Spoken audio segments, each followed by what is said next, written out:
no way I'll be able to do that, but then you just keep practicing and practicing and practicing, and it comes together.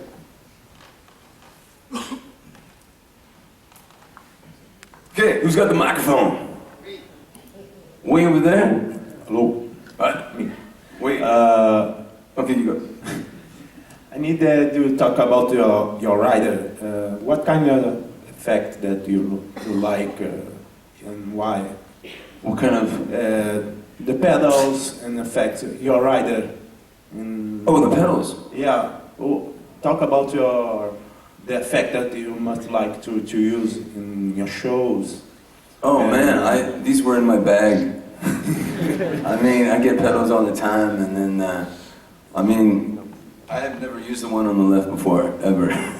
It was just in my bag. I go, hey man, I need an overdrive for the thing, because this isn't my amp, you know, they just bring me an amp and I plug in and see what happens. With Bon Jovi, I have a drills board and a Bon Jovi board. And the Bon Jovi board is, I always use 2 different overdrives, and it's for flavor, for instance. So if we're playing Lost Highway, I'm going to use this overdrive for the solo. Because this overdrive is for raise your hands, and you can't do that. I use a wah, which is funny. I only use a wah for like 2 songs, Keep the Faith, and when we do Sleep When I'm Dead. The talk box, obviously, because it's Living on a Prayer, It's My Life, and the solo 2, we got it going on, I think. And then I use an Eventide H9 just for the all-the-way solo to get the Leslie sound. And I have a chorus that I use for Bed of Roses. And that's it. I mean, if John came in and go, okay, we're not doing Bed of Roses tonight, and we're not doing Always, and we're not doing, I would take all the pedals away, because I don't need them, you know, I only need 1 pedal for 1 song sometimes. With the drills, again, I have 2 different overdrive pedals, and it depends on if I have my amp or it's a supplied backline like this. And that's it. Because I use, like I have a 1-channel amp, and so this is my heavy sound, and this is my clean sound. That's it, that's my clean sound, basically. And it's the same thing. I mean, even with Bon Jovi, I don't have a clean channel in my amp. I just turn down the volume. And just to give you an idea of dynamics, right? So this guitar, this is a P90, it's a single coil, but it rocks because it sounds angry to me. So, and you go on that. But if you turn it down a little bit, you can almost sound like a Telly and go.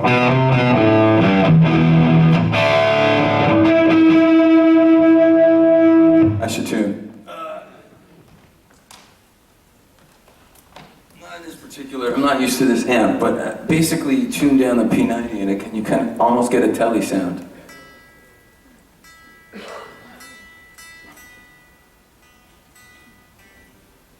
It's cold. No, it's hot now.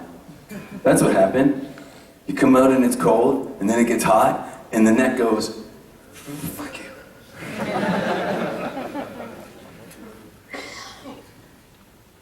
Okay, and then, again, let's do that.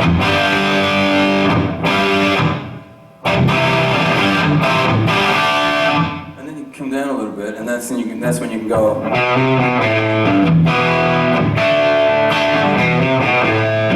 And the thing is if I feel like I'm playing the guitar and it's not bright enough, I pick closer to the bridge. So I go. And if I think it's too bright, I can pick closer to the neck. I'm not getting it. Hold on a second. For instance, if I'm going, you'll hear it here. Turn down, this is my clean sound.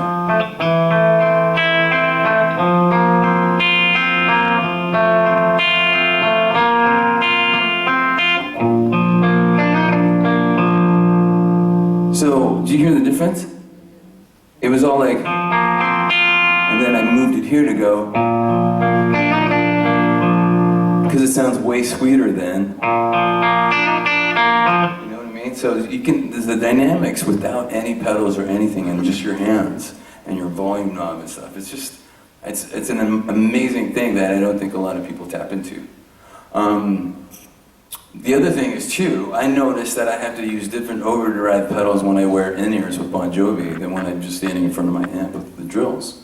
Because everything gets compressed. You're wireless, your in-ears are wireless, which I hate, and you don't hear your amp because the cabinets are in ISO boxes like 50 feet away. So you learn to adapt to different situations. Okay, wait, did we get to this guy? You got a microphone? No? Ah, whoa, new guy.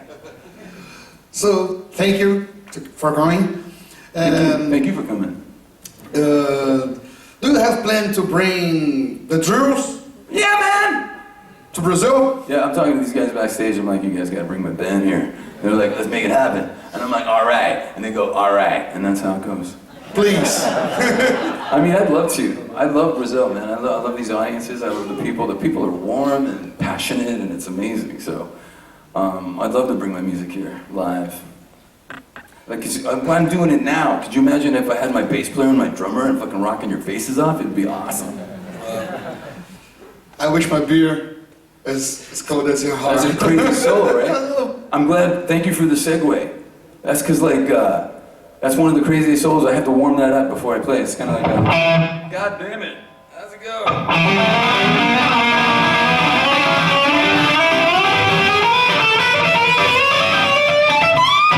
Okay, so... I don't know how the hell I came up with that. Well, yeah, I do, actually. I was jamming with a banjo player. But, and that's another thing where slow, it sounds like, like the Cats.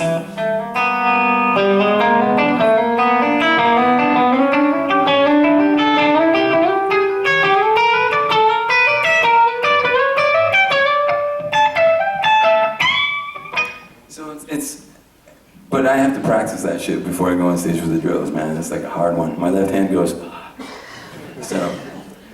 Okay, I'm gonna play, can you wait a second? I'm just gonna play, I don't know if I'm gonna play a song or I'm gonna play a song. This song's on the new record. It's called No Woman of Mine.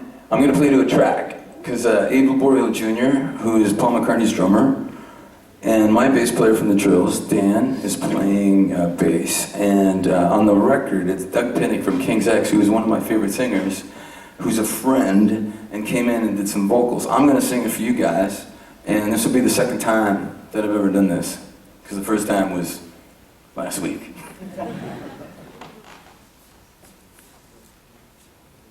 Hey Phil, watch me through the level. All right. Thank you. My daughter at the beginning. 1, 2, 3, 4.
It's so weird not playing guys, man. It's weird having it in on my phone. This is my band. Woo!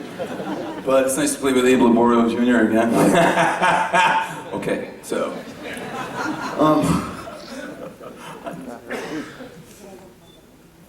Okay, you had a question. What's happening? Microphone. Is everybody like turning it off when they get it? It's working out. Hey Phil. How you doing, buddy? I've been like that other dude there. I've been watching Fred American for like 10 years now. I'm 24 too, and because of where I was in my playing, Fred, you really helped me out with like enjoying more guitar and like learning good songs and not just trying to shred, you know. So thanks a lot. Wow. And I still rewatch old videos like, oh, Yeah, that me nice too. ball. Yeah, it's really cool. So I want to go back on that first solo you did, and there was a pinky note you said, like you were like spicing up the pentatonics, Yeah. and like how do you choose the notes? Is it kind of random or is it, you know? You know this is what's really interesting. And this is something that I learned from Eddie Van Halen, but didn't steal, obviously I took this lick. I found that some licks sound good when they are in a scale, and I find that other licks sound better when they're not in a scale, but it's an image. And I'll show you what I mean by that. So, whoa.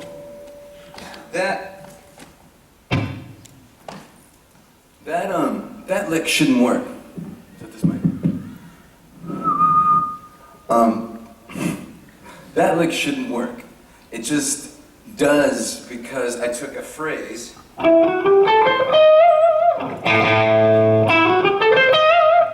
I just took that phrase and it didn't occur to me to use the notes in a scale. I just took that phrase and moved it up 2 strings and then moved it up another 2 strings.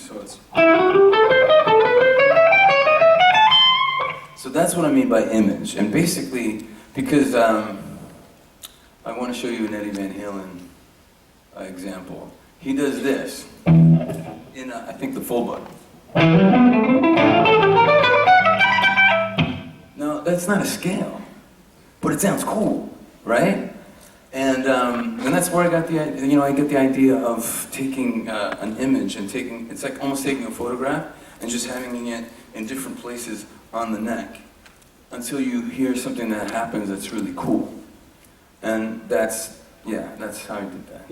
It's almost like it's in another key. I need the microphone, I can't hear you, man, I'm sorry. I'm a deaf musician. It's almost like it's another key, you know? You're like just going key to It could key. be. Like, I mean, that's the one thing I don't do is get scientific about why something sounds good. Okay. Because then it takes the fun out of it, you know? I'd rather say, I don't know, if it's like that, if it is good, if it sounds good, it is a good thing. Okay. You know? And then again, it's a very, I'll give you another example too, because that one lick that I do that's chromatic that I do in Rock and Roll All Night Long, I did years ago in Sunny Days. And I did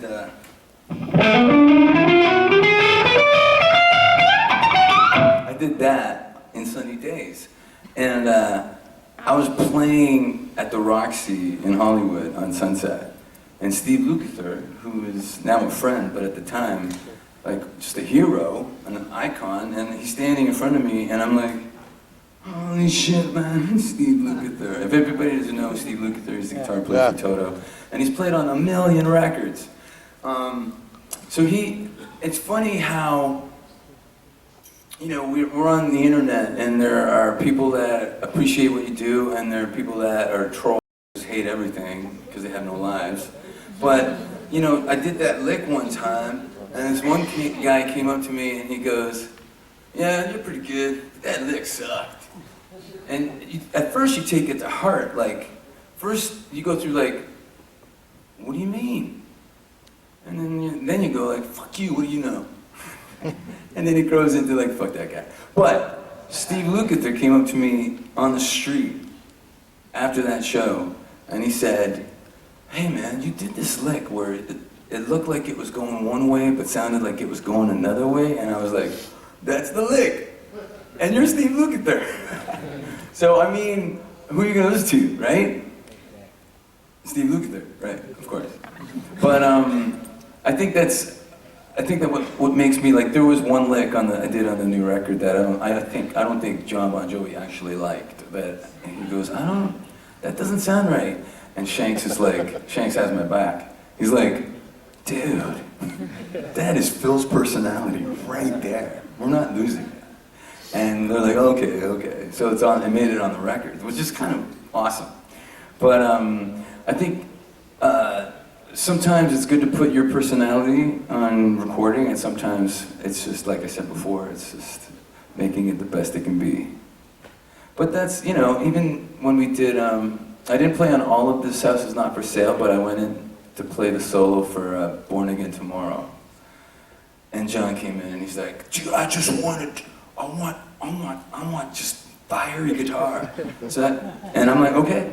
And I did like 10, 20 takes or whatever, and everything was good, but then we started, this from this take is awesome, and this is from this take is awesome, and let's just cut it together, and then we cut it together. But when you cut it together, it sounds cut together. So what I do is I just, let's listen to it a couple of times, and just lay it down a couple of times without an edit, and that's how you come up with this great stuff. But I've heard everybody does that. And you meet the guy from Blue Oyster Cult, and you go, man, I love that solo. He goes, I can't play that solo. It was comped together. Or, even Eddie Van Halen on Van Halen 1. I think I Am the One is like a masterpiece on guitar. But apparently, it was 5 takes that were comped together. But I don't give a fuck, because it's awesome. So that's a cool thing about music. That's a cool thing about technology, right? Because everybody fixes stuff with Pro Tools. But in most cases, it sounds like it was fixed. I'm sorry, that was a really long answer too. Anybody else? Yes? Me. Hello. Hello. Wait, is your question on your phone? Yes. You brought that from home? No, I brought them now. Oh, sorry. Just so I couldn't forget them. Good evening. I am Luma, and these questions of mine might sound a little silly because they have to do with the beginning of your relationship with music. Okay. I would like to know when did you buy your first guitar, and did you have guitar lessons? Did you take guitar lessons, or did you learn it on your own? And at the beginning, do you remember how many hours a day you used to practice the guitar? And did you... I'm sorry, you don't have to answer all of them, but okay, just give an overall... It's not silly. Sorry, It's all right. I'm not finished yet, sorry. I knew it. Did you have to give other responsibilities up for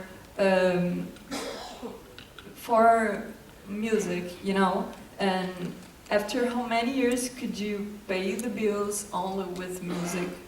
Okay, everybody else, just go get a coffee. I'm just going to talk to her for 30 minutes. Sorry. It's not silly at all. It's amazing. I mean, I was really young. I remember loving music when I was young. In fact, my dad played bouzouki, which is a Greek instrument. Like I said before, I'm Greek. And there was a charm to that music. Like, my dad would play, he knew like 500 songs. And my introduction to music really was him going to a party with his bouzouki. And it was like Elvis was in the building, and he would sing, and he'd sing a happy song, and people would laugh. And he would sing a sad political song from the 40s, and everybody would cry. So, I put the 2 and 2 together really young, like, this is happy, that's sad. You know what I mean? So, I mean, it's music. That's what the beautiful thing about music is. You remember, you make sure you time travel. You hear something, and oh man, I remember the first time I heard that song. I'm not going to talk about it, but it's it's the beauty of music, and I learned that young. My dad bought me a guitar when I was 5, and I could barely hold it. But I had the desire to learn. I took a couple of lessons. I hated it because I wasn't learning what I wanted to learn. And then when I was 8, I had an Elvis Presley set of 2 songs. It was Blue Suede Shoes and Teddy Bear, and we were at a big Fat Creek wedding, and there was 400 people there, and my dad's like, hey, the band's taking a band, you want to sing? I'm like, what? He goes, yeah, get up and just play your Elvis songs. I'm like, what? Because I didn't know, and my dad, he talked to the band, and he's like, hey guys, my son's going to get up and play. And they're like, okay, sir. And I get up, and I did my Blue Suede Shoes and Teddy Bear, and everybody freaked out, because it was before YouTube. Now you go on YouTube, you can see 1 million 8-year-olds playing and singing Elvis songs. And back then, there was no YouTube. Not everybody had a computer even. And so seeing this kid get up, and they're all freaking out, and I'm like going, I want to do this. This is awesome. So fast forward, I was 11. I bought my first second-hand Fender Stratocaster. Me and my dad went halvesies, which means, he said, whatever you raise, make, washing dishes at the restaurant, I'll match your money. So I came up with 175. He gave me 175. We went to this guy's apartment, and I opened the case, and I was like, and I took the Strat home, and it was, that's the history of it. I have very fond memories of learning everything, and from the radio and hearing this song at my friend's house. There's so many things. But I think I only answered one question. Can you skip to number 3? For how many hours you Practice. Right. So, and did it interfere with my personal life? Yes, okay, I got it. Okay, so as I was in high school interfered with my personal life. So it was just one of those things, I didn't have any interest in a high school diploma. I tell people to stay in school because it's good to learn, and it's good for a career in anything. And when my brother was the other side of the brain, he had the first computer on the block, and now he designs microchips for huge companies. And so, but he went and finished school, and I don't want to do this. I want to get a new band with my band and play everywhere. And we did that. And I learned a lot. And I would practice. I think when I wasn't in school, I would practice maybe 8 hours a day. And I was awesome. I was better then, technically. I have more heart and soul now, but I was a better technical player then.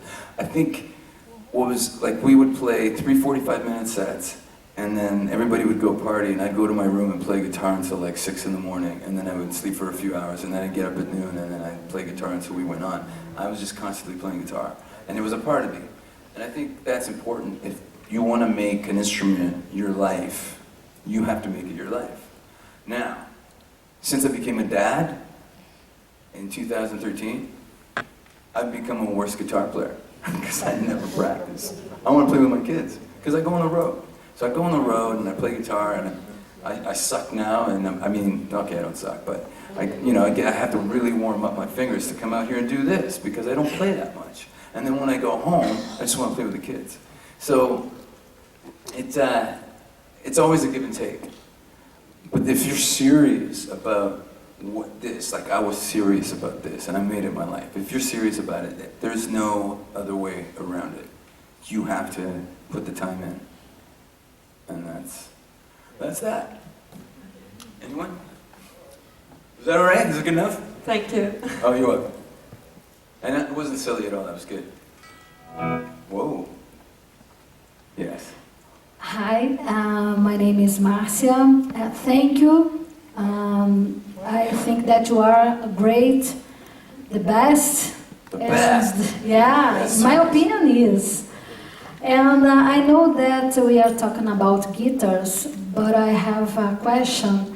about, it's a curious, how you make this sound with your mouth in the music Living a Prayer, for example. Okay, so it's called a talk box. So basically, in the old days, like Joe Walsh, Joe Perry, Peter Frampton, what happens is the amplifier, it goes, the head is connected to a speaker, and that's how you hear like what you're hearing now. Someone found a way, and I don't know who it was, but someone found a way to replace the speakers in a cabinet with a hose. So the hose goes into this box with a tube in it, and the tube makes it more powerful, and it sends it up. I mean, okay, there's a tube which is a hose, and then there's the tube that's like a glass tube that actually emits some energy. So it sends that into the hose, and the hose comes up here, and instead of your amp coming out of a cabinet, it's coming out of a hose, which is smaller than a watering hose, like a garden hose. So what happens is that comes out of over here, and then you put your mouth on it, and your mouth becomes the shape of the sound. And this mic picks it up. So that's why they call it a talk box. And it was funny because I just saw Peter Frampton in New York a couple of weeks ago, and he actually talks, and you can hear what he's saying, and it's awesome. And I just go, whoa, whoa. I'm done. But it's actually, I gotta find out who invented that, because it's pretty awesome. Thank you. You're welcome. I don't know how we're doing on time. Oh, wait, do we have a lot of questions? Because I just wanted to play some more. Is that cool? Yeah. More? Because I talk about writing and stuff, and I was going through a writer explosion. Like, people have writer's block where they can't write. I was going through a writer's explosion. Like, I wrote 11 songs in 11 days, and they've been spread out over all the Drills records. And there's one song that I do all the time, because I feel like it's a great song. And when we play it, it's kind of recorded punky, but when we play it punky, I feel like it goes over everybody's head if it's just too fast, so you don't hear the lyrics and you can't connect with it. And then when I slow it down, the desired effect, which is everybody connecting with the song, happens. So I want to do that for you guys now, if you don't mind. Do you mind? No. Nobody said anything. Freaking me out.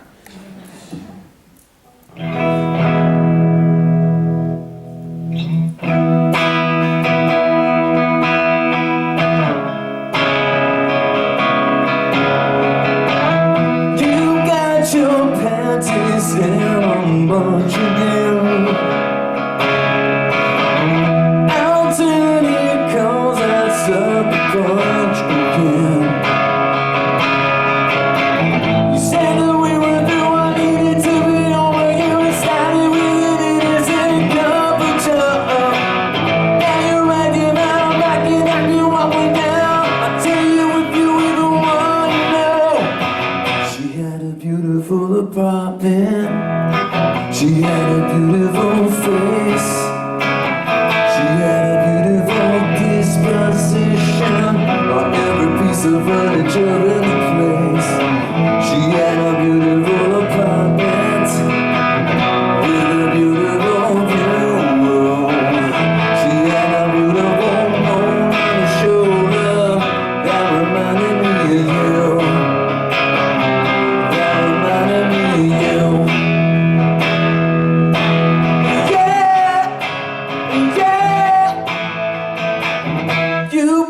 Your games, I won't participate. I'm not a prince that you just confiscate. You said that we were the one needed to get over you, and telling me we'll do one and one, I swear. Now you're hanging around, asking what was my way down. I'll tell you if you really care. She had a beautiful apartment.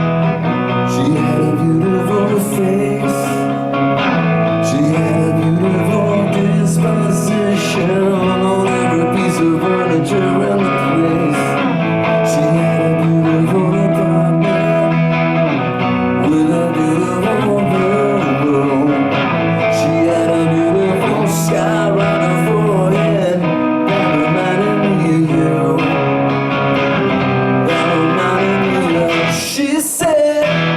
come on over. I'll say, I barely know you. She said, bring your video camera. I'll say, hell yeah. Make it real, make it real, make it real, make it real. Blow my gasket. Make it real, make it real, make it real, make it real. Blow my gasket. Make it real, make it real, make it real, make it real.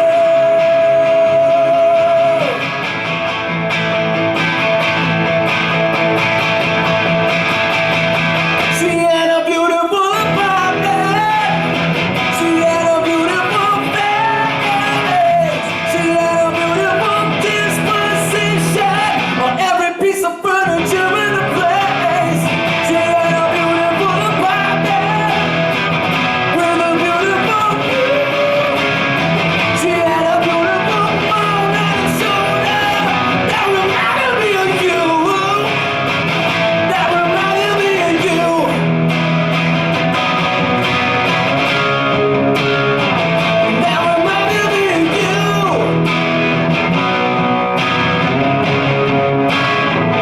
That reminded me of you. That reminded me of you.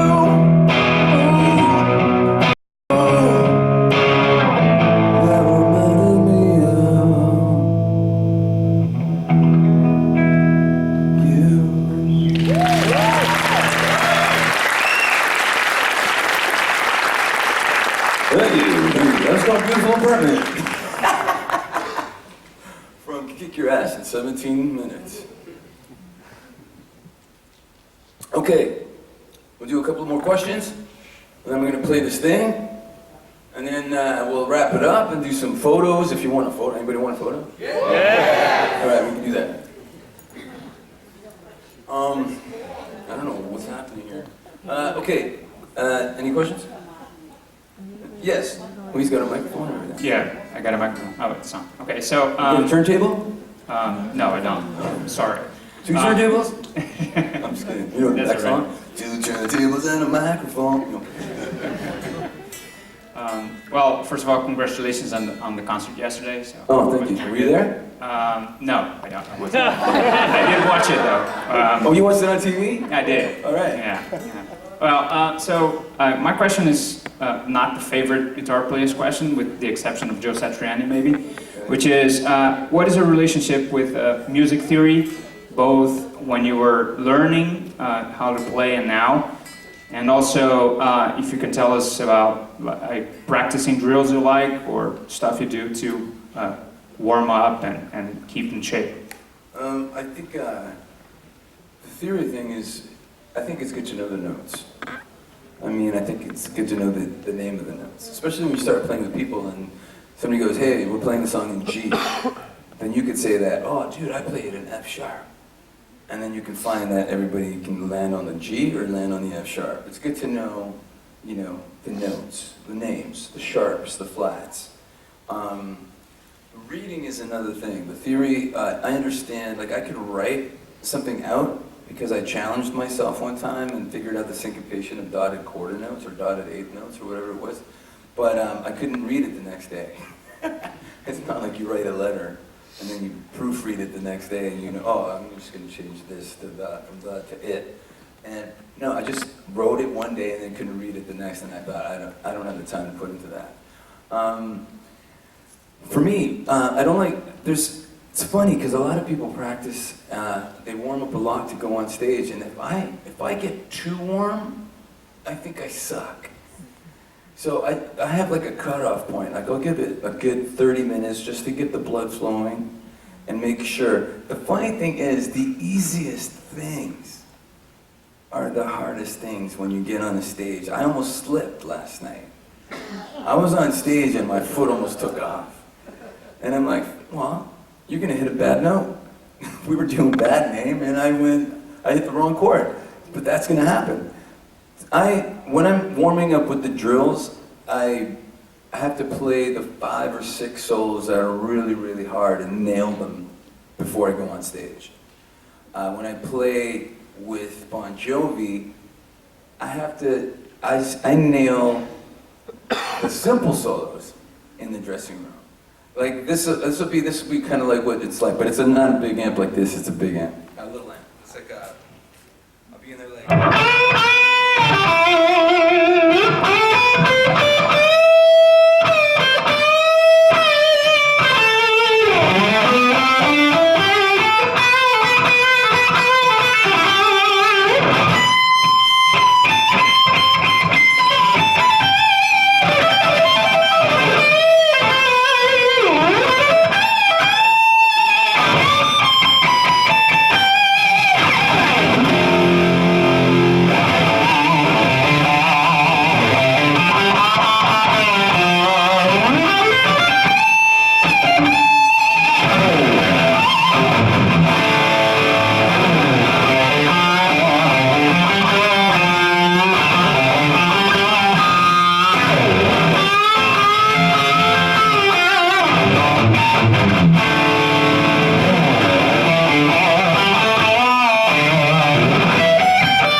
Solos, just if I'm gonna screw up, I wanted to be in the tuning room as opposed to on stage in front of people. But that's what happens. It's like when I first started doing the gig, and I swear, I ain't lying. I'd be like, don't fuck up. Don't fuck up. Come on. If you fuck up, you're fucked. And that's because you could be a brilliant star on the horizon all night, but if you fuck that up, you're fucked. So yeah, I mean, and that's true. I'm not making that up. That is honest. That's honesty right there. And like I said, when I do warm up with the drills, I have to warm up the licks, the hard licks, like Wish My Beer Was As Cold As Your Heart and Sunny Days. And it's funny because all you have in your head is that you just want to put on a great show. And sometimes the only thing that's going to stop you from having a great show is you. You can't blame anybody else.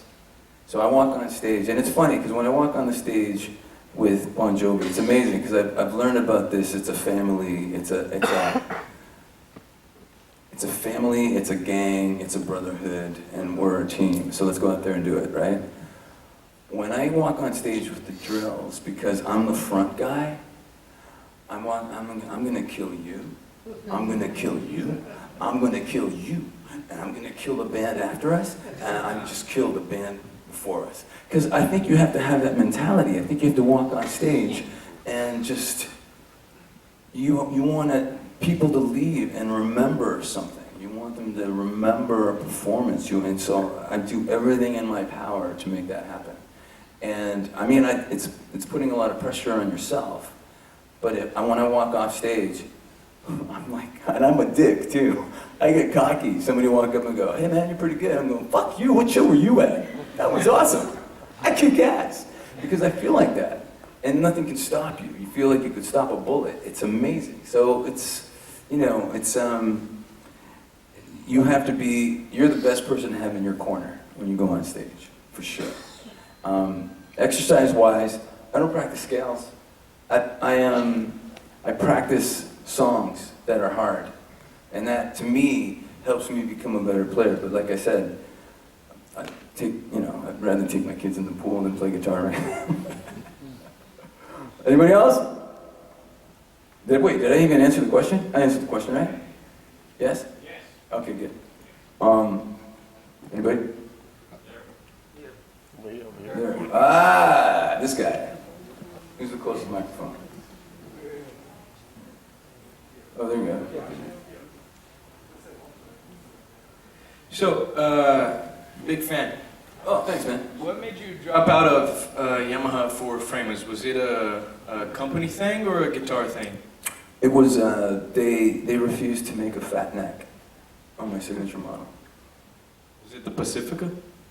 Well, the other thing is too, no, it was, I have an amazing Pacifica that was a one-off. But the problem is these guitar companies, they make these expensive guitars and they put your name on it. And And then everybody's, your YouTube demographic, which my YouTube demographic goes from 6-year-olds to 60-year-olds probably, but the biggest audience is teenagers that are starting out that can't afford a high-end guitar. So I talked to them and I said, look, we need to make an affordable guitar. And they go, well, we got the Pacifica. I go, but it's not that. It's not the 1801, which is what my model was called. It's a different guitar. It's a, and this is what I said. I walk in and I go, we need an Epiphone. And they're like, well, we're not Gibson. I'm like, I know, but you need, like if people want to buy, say for instance, in Zakk Wylde at the time, he was still with Gibson. So if people want to buy a Zakk Wylde Gibson and spend $5,000, they can do that. But if they want a Zakk Wylde Epiphone, that's only $600. That's what we need. And then they're like, okay, well, we'll see what we can do. And I love the guys in California where we had all the meetings and the design, everything that we were doing was there. But when they call Japan and they go, Phil wants a fat neck. No. Phil wants an inexpensive Yamaha 1801. No. It's a hard ship to turn because they've been doing it for so long and they're set in their ways. So that's why. And then I went to Framus and they made my dream guitar in 2 days. And we're still working on the affordable model too. We'll see what happens. I go to Framus and I go, guys, we need an Epiphone. And everybody's like, stop saying that. Thank you. Okay, no problem. Yeah, buddy. Hi. What your favorite guitar model? What model other guitar? I have. What model this is? Yeah, other guitar. Oh, it's the same. You're playing? You want me to play? Yeah, yeah. Oh, okay. I have one guitar pick collection. You give me one pick in the end. Yeah, sure. Oh, thank You you. can have this one. Oh, It's beat up now. That means it just didn't come out of my pocket. It's like solid guitar. thank you. You're welcome. Okay, I'm gonna do this thing where there was a thing called Pensado Music Awards, and they asked me to do a mashup of a lot of my favorite solos, and I ended up doing, I ended up cutting it with a friend of mine, Ross Hogarth, and when I did it, people were like, you gotta put that in your clinic. And I thought, yeah, so I'm gonna do that. I think we're gonna turn this one up a little bit.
Yeah, that was the last thing was from a Drills record. It was called You're Not Happy Till I'm Not Happy.